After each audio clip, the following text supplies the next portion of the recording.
You've mentioned there about all of these changes and transitions that you've gone. You had to make up the name of the business technology group beforehand because there wasn't a role for it, and you've gone into all these different roles. I have to ask about imposter syndrome. Now, this never occurred to me before, but at the end of Series 1, and I put out the question, what would you like to know from these innovation leaders? And somebody came back to me and said, I'd really like to know if they suffer from imposter syndrome, because in a lot of cases, these people in your particular position, they're not technology people. They have learned this topic. So do they feel concerned that they don't know it? So, have you ever suffered from that imposter syndrome in the roles that you've gone through with Hines? And if you have had, how have you coped with that and sort of come out the other side? So I always I'm like, is this that I think I'm not supposed to be here and here? Anyway, I'm just always like, but so what I would say is I've dealt with imposter syndrome because I moved from, what your fundamental schooling, brought you to, right? Yeah. To this other world. Okay. And that other world actually started from even when I went to investment management, and I completely got out of, accounting and things like that. And so you're like, should I be here? Do I know this? Do I, and stuff like that. It's even kind of a different way people approach things just from a personality perspective. And so how do you deal with it? You just do. Again, I don't,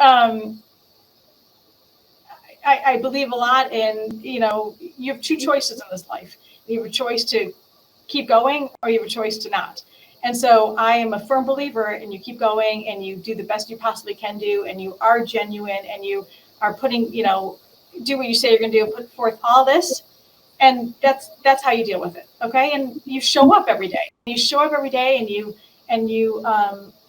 do, what you've been asked to do. Okay. And so I, again, it's a little bit just of my, I guess, a mindset. And I've been thinking about this a lot lately about kind of people that have, positive mindsets versus not, or maybe it's resilience, or whatever you want to call it. But, it just, to me, wasn't actually anything to deal with other than you show up every day and you get it done, and you have people that have your back, and you have people that are depending on you to have their back. And so, like I said, what other choice, do you have? And so that's what I would say is this kind of theory of life, I guess.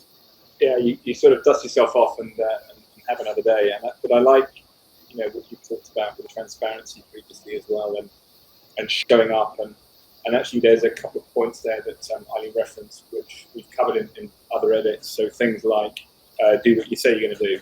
If you're interested in that sort of analysis, there is a video here about what tip would you give future leaders, which I would highly recommend. And Ilene really referenced there about that transition from the accountant role into the investment management role before obviously subsequently going into where she is now. I do have a look at the video where we're understanding a little bit about that sort of, how did Ilene go from accountant into the role of chief digital strategy officer. That's a mouthful. It is a mouthful, actually. I know. Let's go.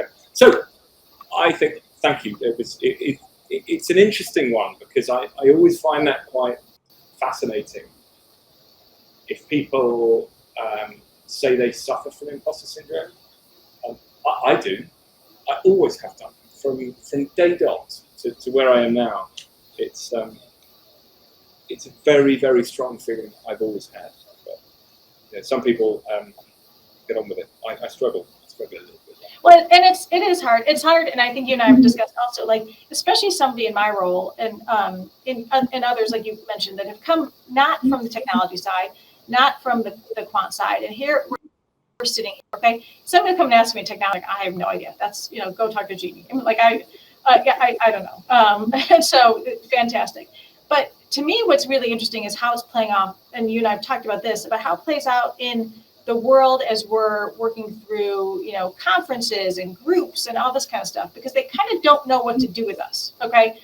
And this is an interesting evolution, right? Is, we don't fit neatly in this box, and we don't fit neatly in this box. We're in this box. It's like, wait, I'm looking at this differently. I'm thinking about this differently, and stuff like that. So I think that because of that, sometimes your imposter syndrome can pop up because you're like, why is nobody talking to me at this conference? Why doesn't anybody want me to speak? Things like that, right? But other times it's like, wait a minute, the whole industry is going through a change, so I need to understand that, and all that kind of stuff. But it can rear its head at certain points in time, especially because of where we're at right now in the industry. I think that's a really valuable point to sort of conclude on that imposter syndrome bit. Because you're not, and I say you, as in people involved in this innovation piece in global real estate and transformation roles and all this sort of stuff. They're not the tech people. The real, what I think are the really good ones who will be the future leaders within our industry.